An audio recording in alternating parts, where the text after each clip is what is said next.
Hey guys, and welcome to the Kurima podcast, where we talk business, finance, entrepreneurship, and real estate. I'm your host, Jason Kurima, and I have a very special guest today, Ariana Diaz. Thank you for coming on our show today. Thank you for giving me the opportunity to be here. So Ariana had an assignment with school. I'll let you go ahead and kind of explain that. So our assignment was to choose someone a business professional that we kind of admire, or we would like to, ask to mentor us. And I was like, as soon as they said that, I was like, ooh, I know who I want to ask. And it's obviously you, Jason. I think you've got a lot of great things going on. So I really do admire you, even though you may be younger than me. It's just, I love what you're doing, and I love how you have a vision ahead of you. Well, thank you. That honestly really means a lot. So thank you for saying that. You're welcome. So tell me about your journey, and how did you get started? So basically, I really knew that I wanted to be an entrepreneur after having a marketing class back in high school. It was through SRC or whatever. SRTC, that's what it was. And I went through that class, and we had this assignment where you had to choose a profession and do a PowerPoint presentation over it. And I knew what I wanted was going to be CEO or something like that. And then someone else took it. I was like, I was going to take that. Well, someone ends up taking it. So I'm like, okay, I was starting to research what are something else that I might be interested in. And so entrepreneur was one of the options. So I was like, okay, I'll do a study over that and you had to explain what the income level is and all these different things. And I was really intrigued because an entrepreneur can make either $0 or trillions of dollars, right? Or billions. So I thought, okay, I'll just do it over this. And I did my presentation. And after that, after doing the research, I already knew a lot of entrepreneurial stuff. I listened to Zig Ziglar and Brian Tracy and people like that growing up. My dad had given me these tapes to listen to. And so I would always kind of listen to those things, and they talk about entrepreneurship and a lot of areas like that. And so growing up, that's kind of what I decided to do, I guess, subconsciously. And then once I did that assignment, I was like, oh, this is really what I want to do. And so around that time, I started doing e-commerce businesses and trying to build websites out and different things. But they never really picked up. I had Pet Heart Society was one of our businesses. We sold pet products, and the bad thing about it was a lot of it was drop shipping from China. So you take a product that might cost $1, drop ship it to someone's house, but it would take 15 to 30 days to get there. And so I only did a couple sales, but the ones that I did do, a lot of the time people were like, hey, is this ever going to get here? So I kept running into that problem, and now you have Amazon, so it definitely wouldn't have worked now because it's here in the next day practically. But I tried all these different things, and every time I failed, it was a really good learning lesson for me because I learned, okay, this doesn't work, but I got some experience from trying these different things. So I think it was really valuable. Moving forward, I kind of got out of high school. I went to Crowder College, and then I was just getting my associate's degree at Crowder, and then I went on to MSU, and I was studying entrepreneurship. And my goal the whole time was to be able to drop out, but I wanted to make the kind of money to where I could drop out, and I wouldn't piss off my parents, basically, and that it would have been kind of it softened the blow. Because what happened was I had started my first phone store when I was 19. Me and a partner started it in Monette, and we were able to get to where we started the second store in Carthage, and that's when I ended up dropping out. So I was really glad that I was able to do it. It kind of softened the blow with my parents, but they were still kind of irritated. But ultimately, I'm glad I took that plunge.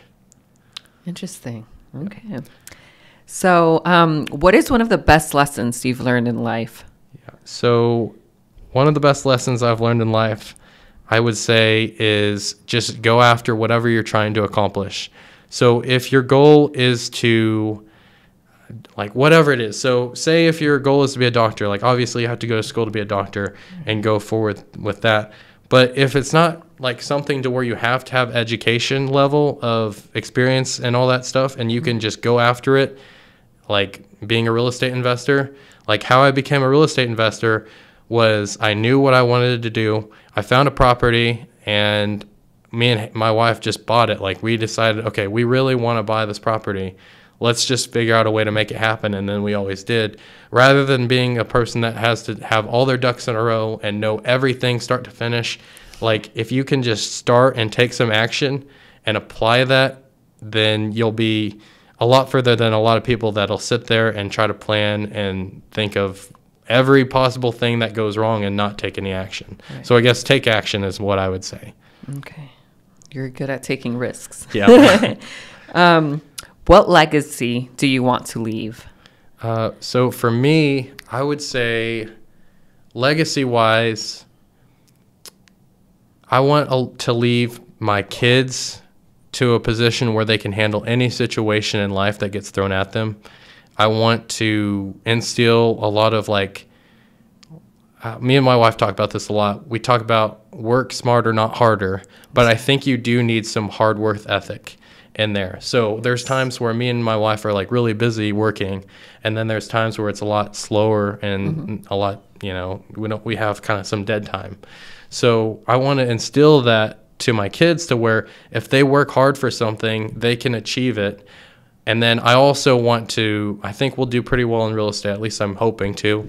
And so I want to leave them a lot of property and a lot of like the companies, but I want to leave them to where they're passive, to where the businesses just run on their own without their involvement. But if they want to be involved and they want to grow it from where I grew it, they have the option to. So I want to leave them with a lot of options and set them up for life as well as I can.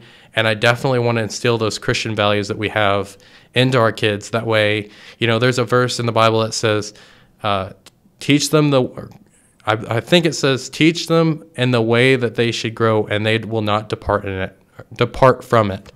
And so if I can kind of teach them our Christian values, I think that would be a big deal for us. I pray with my kids every night.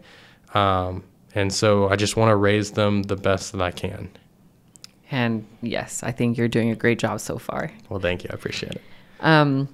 What do you think you wanted to do career-wise originally, like when you first started? Yeah. So career-wise, originally, I wanted to be like a software engineer. Okay. I thought I would work for Jack Henry, since that's local to Monette. And I thought I'd be like a software engineer. And then later, I realized that I'm not very good at math, and with school and everything going through that, and a lot of that has to do with math. And right. Yeah, that's not exactly my strong point. So another point I had is after I started those 2 phone stores, me and my wife wanted to go into a different business. So we ended up starting the Everything Shop, which was a liquidation company, to where we sold big box store products at like a discount. So like Amazon and all these big box store returns, people either they were damaged or they just opened them and didn't like them and sent them back. We would get a lot of that stuff and sell it at a discount. And it wasn't the right type of business for us. It was very hands-on, and we spent a lot of time. Like almost every night we'd be here until like 10 or 11 at night, sometimes 1 a.m., going through all the merchandise, making sure the store was ready for the next day. Right. And it was just a lot of headache. But moving forward from that, we ended up starting a couple more phone repair stores. One was in Miami, Oklahoma, and then one was in Webb City. Both of them, we did kind of trial run stores. So we tried them for like 3 months to see how they would perform in those markets. And then we ended up closing both of them because it just wasn't hardly doing very well. Okay. The Webb City location ended up just getting a lot of the same customers that our Joplin location had. And then the same for the Miami store, it just didn't perform very good from the beginning. So okay, interesting. You mentioned you went to college, so do you regret not actually earning a degree?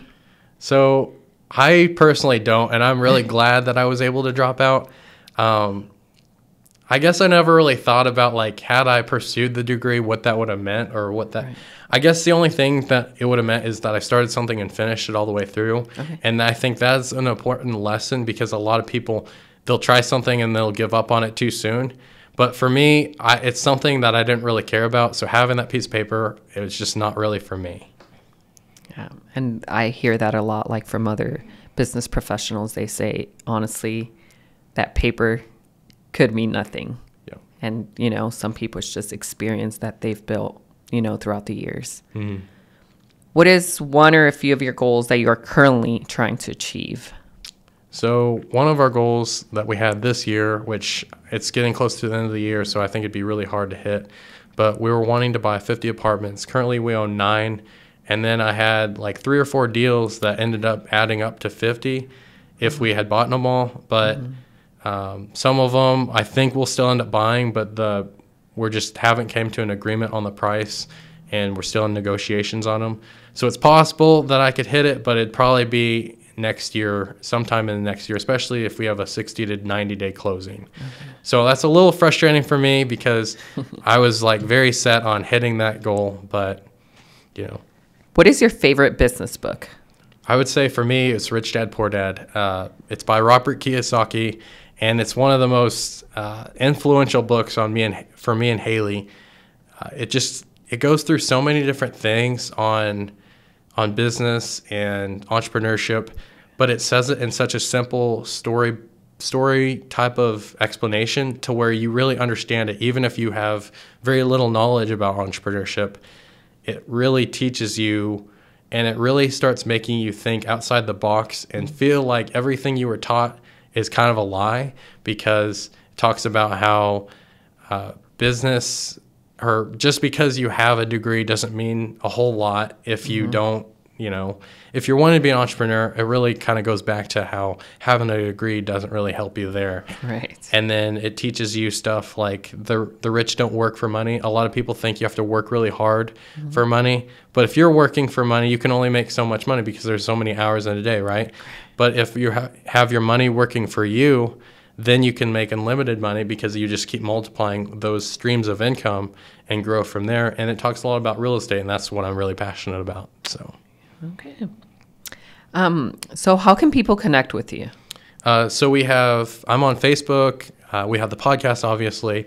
We have Instagram, and those are the main ones that I'm on right now. Okay. Who takes care of your social media platforms? Right now, I am.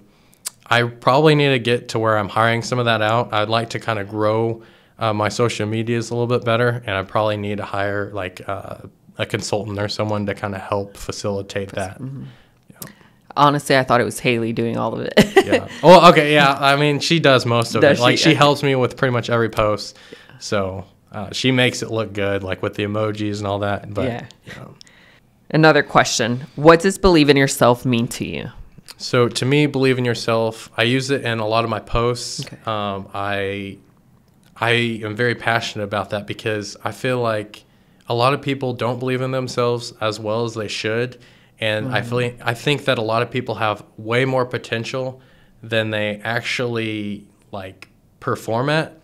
And so I want to inspire people to believe in themselves, because I think there's just so much potential that they're leaving out on the table. And it's a constant reminder for myself to believe in myself, because, you know, I might seem decently confident or whatever, but on the inside, a lot of times I'm doubting myself, or I have that fear. Like, everyone has that self-talk of scarcity, or being scared to do some of the things that they have to do or they want to do. And it's just a constant reminder for me to take action, to go after what I'm wanting to accomplish in life, because I believe that anyone can accomplish anything that they want in life. And a lot of people, like growing up, you hear people say, dream big and all this stuff, but then life hits them. And then at a certain point, everyone kind of gets away from that, and it becomes less realistic. And people start saying, well, think realistically. And what if there wasn't a realistic thing? Like, what if you could literally imagine something in your mind and then create it from that? And I believe that you can. I mean, there's companies that have formed because of an idea, and that's exactly where it starts. And then I personally believe that thoughts are things. Like if you think it and if you believe that something is going to happen, I believe you can help manifest it and make it work, like actually produce it. But I think it also, you have to be careful, because I think it ties in with the Bible, though. Like I believe in the law of attraction, so you can attract things into your life. But I believe above that, I believe that God created the law of attraction, just like gravity. And that's my personal take. And I don't know how to exactly tie it into the Bible, like what scriptures would say that, but that's my personal belief. And I struggled trying to figure those two and connect them. But ultimately, what I decided for myself is that I think that God created the law of attraction. I love your answer, because that's something I lack, is self-confidence. So like your answer, it's like I felt like you're very encouraging, and I hope, others take it the same way I'm looking at it, Yeah. like very encouraging, or I don't know. I love listening to like your answers and stuff, because like I said, some people lack that, and that's something that I feel like a lot of people need to believe in themselves and push themselves to a point where, yes, I can do this. And it's kind of like bringing an illusion to life. Yeah, that's kind of how I see it. Yeah, I agree. People need to believe in themselves more. Like they need that confidence. So going back to like real estate, how did you transition into real estate? So like you started off with the, iPhone stuff. Yeah. So basically the phone stores kind of fueled the money and everything to where we could start investing in real estate. So we bought our first property. It was a rental property, and I bought it probably four to 5 years ago, probably 4 years ago. And we didn't have to do a whole lot of rehab on it. So I think we spent like $500. We changed the toilet, did just a few things, painted, stuff like that. And me and my wife did all the work on it. Got it to where we could get a renter. And honestly, at the time, I had a guy working for me at one of the phone stores, and he needed a place to rent. So we ended up renting it from us. So it ended up being perfect to where I knew I was going to get my rent money no matter what. No, I'm just kidding. But he was a great tenant, and I think he was pretty happy with the place. We were happy to get it filled with a tenant, and so it worked out really well. And then we ended up selling it a couple years later, and I think we made like $20,000 or $25,000 on it, which is pretty good. But that was because like after COVID, it kind of made the market go crazy, or during COVID, it made the market go crazy. So we made $20,000 or $25,000, and then we started taking that money and reinvesting it in other businesses and more real estate. We bought 602 13th Street, which is this building. Mm-hmm. I can't remember exactly what year. I think it was 2020. And that was a big jump for us because we went from a house to this. Mm-hmm. But it was really exciting. This building looked like crap when we bought it. It needed so much work. And we did most of the work ourselves as well. We hired a guy that was kind of like a handyman to help us do a lot of the stuff that we didn't know how to do, but I was alongside him working with him pretty much the whole time as well. And then from there, we ended up partnering with a guy, and we bought, I think we bought like 4 to 7 houses the first year with them. And so we did a lot of, like, we ended up hiring people to do the work. And on our first one, though, on our first flip, and I tell everyone this, if you lose $10,000 on your first flip, that's still a win, because you took something that you had no idea how to do, and you got it to completion. And you hired people. They may have taken advantage of you. They may not have. You might have gotten a good deal. You might not have, or whatever. But you don't know until you try. And so for us, luckily, we didn't lose $10,000, but we got all the benefits, and we ended up making like $3,000 or $4,000. So sorry, I said all the benefits, but meaning like we got all the experience from that and still made a small profit. So I just think that if you go out and take action and learn from all your mistakes, like there was so many mistakes we made on that first flip that we learned on that first flip. So moving forward, the second one was a lot smoother. And then moving on after that, every experience made our systems better. And so after a couple of years, me and my partner kind of separated and went our own separate ways. He went into being more of like a contractor, and then he invests as well. But he was focused on that, and I was more focused on the business, or like the reinvesting in more properties and stuff like that. After we kind of split up, I bought a couple houses and flipped them, and then I bought a 9-unit recently, and that was our first apartment complex, which was a huge win for us. It was really exciting, but just like with everything else, whenever you do it for the first time, you don't know what you don't know, and it's kind of hard just trying to learn everything. And you have tenants that are pissed off at you, or they're mad because you're going to have problems with tenants no matter how nice the property is. But we're making a lot of changes, and so we kind of got some slack for that. But we're trying to ultimately improve the property and make it nicer for the tenants.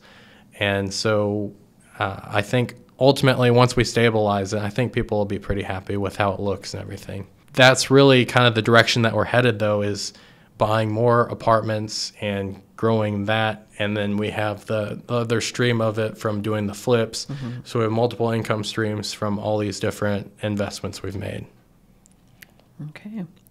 So I'm sure you encounter several different conflicts, right? How do you handle those conflicts?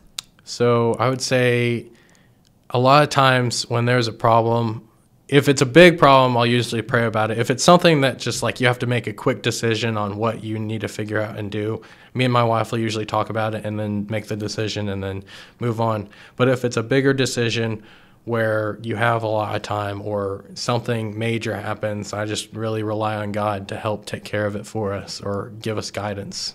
I love that. So how do you manage time or work and family and your gym time? I started getting up at 5, which once I got sick, I kind of stopped doing it so much, but I'm trying to get back into it pretty soon. But basically I started getting up at 5 and getting my workout done by like 8:30. So I'll get up, go to the gym, and then be at the gym for around an hour, and then for an hour and a half I'll run, and usually I'll get in about 7 miles is kind of the goal I've been having at that hour and a half. And so after that I'll get ready, and then I might have some meetings or I might take care of some stuff, and then I just get to work. But balancing it with family and everything can be kind of a challenge. Right now we're trying to find another babysitter to kind of help take care of some of the stuff for us, like to watch the kids while we run errands or whatever. So me and my wife are trying to figure that out. We're also growing, so pretty soon I'm probably going to have to hire an assistant to help take care of all the day-to-day stuff and some of the tenants. And I'm wanting to grow, which is exciting, but at the same time, we're in a spot where we don't really have enough apartments to justify hiring like an assistant or a property manager. So we just really need to grow to where we can easily afford that comfortably and where the cash flow is paying for their salary. So do you budget everything, or do honestly, you just kind of go? Yeah, honestly, my wife is the budgeter. I'm not really big into budgeting, so I'm kind of fly by the seat of my pants, and that kind of gets me in trouble sometimes. But yeah. Okay. Thank goodness for Haley. Yeah. So do you have a final message that you would want to give your audience? I would say, again, that you just really need to believe in yourself. Like, if you go after it and you take action, things are going to happen. Like, you might not get the result right away, but you have to take that jump and that leap of faith to where you can start making things potentially happen. And you need to connect with people and find mentors that are going to help you in business or in life or whatever you're trying to accomplish. Find that person that's doing exactly what you're wanting to do, and then follow their footsteps. And I just want to encourage you, you can do whatever you're wanting to do in life. God has given you that gift, and you have all the abilities that you need. Thank you guys for watching the Kurima podcast, and God bless you.